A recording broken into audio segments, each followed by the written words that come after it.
Assalamualaikum warahmatullahi wabarakatuh. Fisika kali ini kita akan membahas mengenai momentum, impuls, dan hukum kekekalan momentum dan tumbukan. Ya, apa sih itu definisi dari momentum? Yaitu momentum itu adalah suatu benda yang bergerak didefinisikan sebagai hasil perkalian antara massa dengan kecepatan benda. Nah, momentum itu merupakan sebagai ukuran kesungkaran sesuatu benda digerakkan maupun diberhentikan, yaitu ukuran kesulitan atau ketidakbergerakan sesuatu benda walaupun digerakkan maupun diberhentikan. Jadi cenderung ke diam. Rumus momentum itu sendiri adalah P sama dengan M kali V di massa dikali kecepatan. Contoh, apabila ada sebuah benda bermassa 1 ton ya bergerak dengan kecepatan 90 km per jam, ya berapa momentum yang dimiliki benda tersebut? Maka dengan menggunakan rumus di atas tadi, maka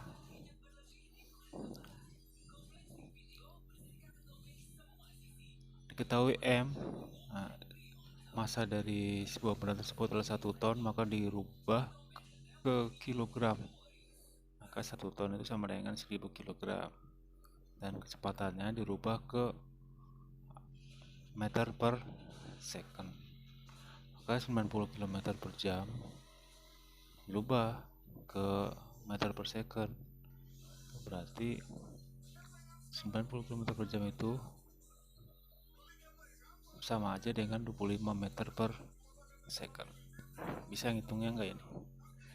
Jadi 90 km per jam itu kan 3600 second ya.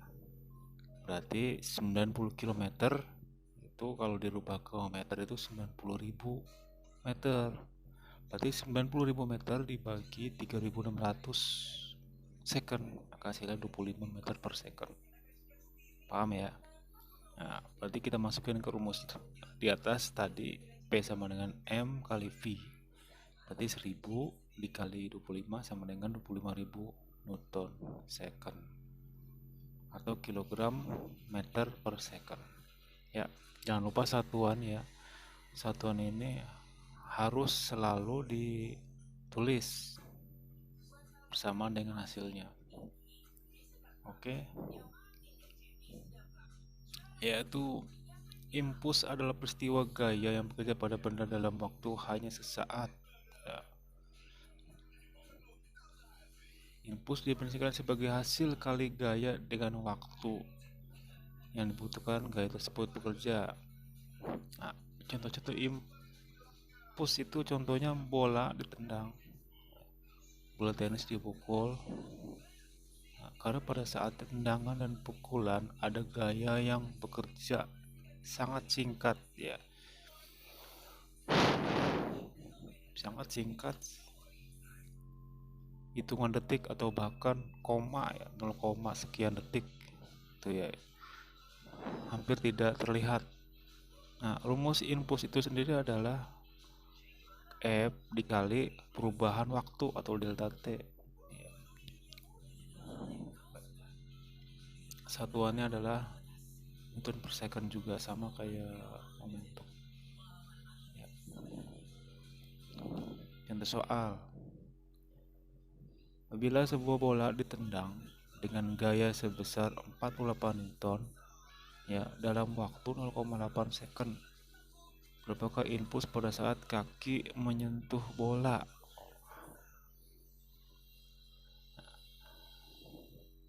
Berarti diketahui apa aja, gaya F ya sama dengan 48 Newton, perubahan waktunya itu berapa tadi, 0,8 second.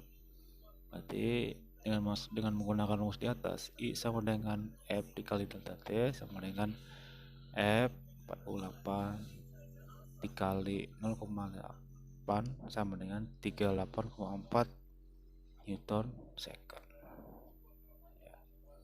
Kemudian paham sampai sini ya. Impuls sama dengan perubahan momentum. Ya, impuls sama dengan perubahan momentum karena di sini ada delta T, perubahan waktu. Ya. Impuls itu menggunakan hukum kedua Newton, F sama dengan M kali A. Ya. M itu apa? M massa, ya. A itu percepatan. Nah, dengan substitusi kedua persamaan tersebut maka diperoleh keterangan. Nah, ini agak berantakan ya. Agak berantakan. Bentar.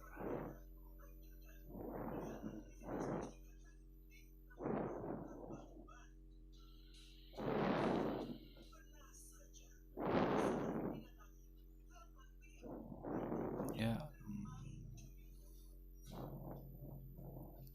Jadi I sama dengan F dikali delta T sama dengan M kali V2 dikurang M kali V1.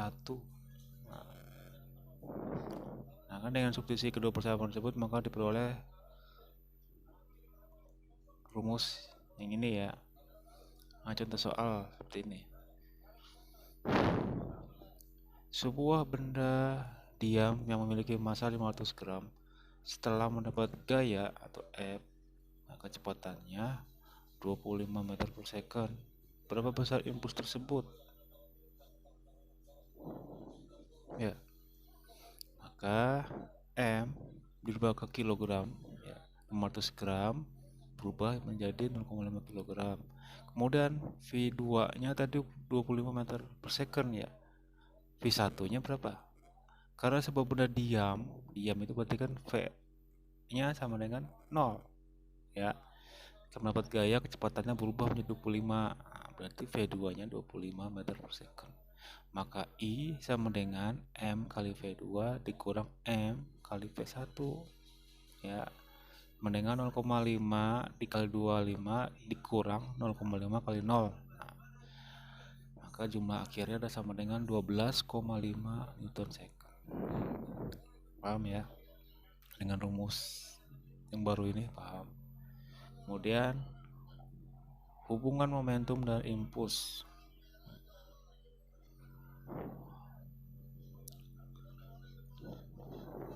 Ya, hubungan dengan impuls dengan momentum itu berarti rumusnya impuls itu kan V sama dengan delta kali delta T sama dengan M dikali V akhir dikurang V awal.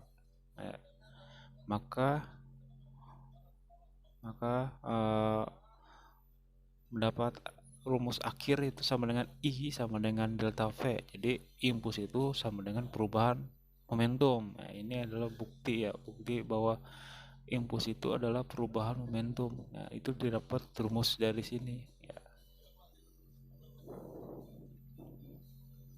Contoh soalnya, dalam sebuah permainan sepak bola, seorang pemain melakukan tendangan penalti. Tepat setelah tendang bola melambung dengan kecepatan 60 meter per second bila gaya bendanya 300 Newton dan sepatu pemain menyentuh bola selama 0,3 second. Maka tentukan impuls yang bekerja pada bola, perubahan momentumnya, massa bola.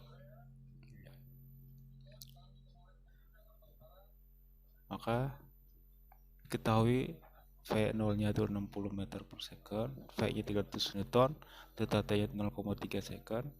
Maka impuls yang bekerja pada bola sebesar ya, berarti I sama dengan V dikali delta T, gampang ya, sama dengan 90 Newton second.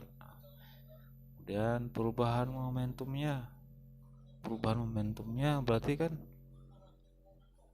apa, delta V kan, delta V itu sama dengan I ya. Perubahan momentum bola sama dengan besar impuls yang terima, delta V 90 Newton second atau 90 kg meter per second. Massa bola dapat ditentukan dengan hubungan berikut. Nah, delta P sama dengan I, ya kan? M dikali delta P sama dengan 90. Nah, delta V-nya itu kan 60 dikurang 0 sama dengan 90. Maka M sama dengan 90 dibagi 60 sama dengan M sama dengan 1,5 kg. Paham ya sampai sini ya? Kemudian hukum kekekalan momentum. Nah, apa sih hukum kekekalan momentum? Jadi jika tidak ada gaya luar yang bekerja pada sistem, maka momentum total sesaat sebelum sama dengan momentum total sesudah tumbukan. Jadi dikenal juga dengan hukum tumbukan ya di sini ya. Ada tiga jenis tumbukan ya. Ada 3 jenis tumbukan. Ada tumbukan lenting sempurna ya, lenting sempurna. Ada lenting sebagian.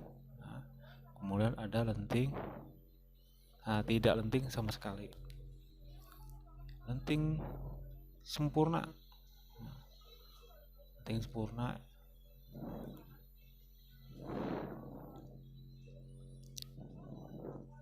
sempurna ketika terjadinya tumbukan ya antara objek satu dengan objek kedua, itu terjadi istilahnya mental, jadi berbalik arah. Satu berbalik arah setelah terjadi tumbukan ya, tengah-tengah sini, maka yang satu berbalik arah, kedua juga berbalik arah. Jadi masing-masing memiliki kecepatan baru. Maka yang tadi awalnya V1 arahnya dari kiri ke kanan, dan yang satunya kanan ke kiri, itu P1 dan P2. Maka setelah terjadi tumpukan akan terjadi kecepatan baru. V1 jadi berbalik arah, maka jadi P1 aksen, dan V2 begitu juga berbalik arah, maka menjadi V2 aksen.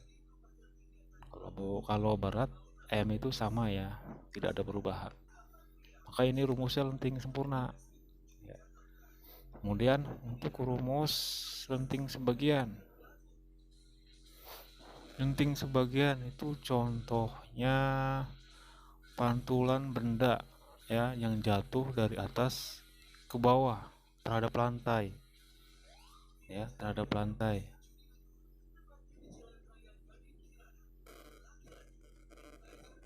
maka hubungannya itu sama dengan tinggi dia, tinggi. Kemudian yang ketiga itu lenting tidak sama sekali.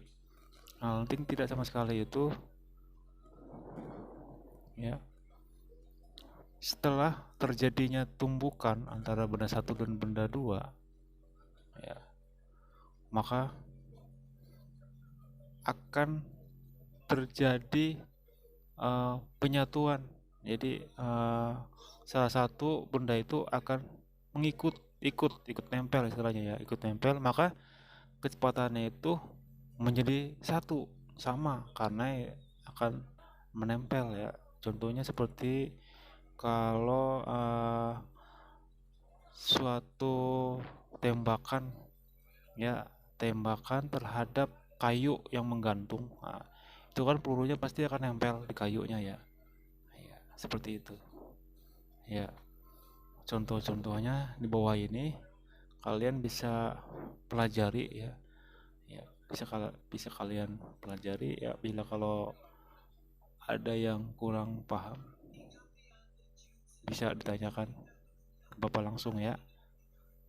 Baik, sementara itu dulu ya. Bapak akhiri untuk bab momentum dan impuls ini. Terima kasih. Assalamualaikum warahmatullahi wabarakatuh.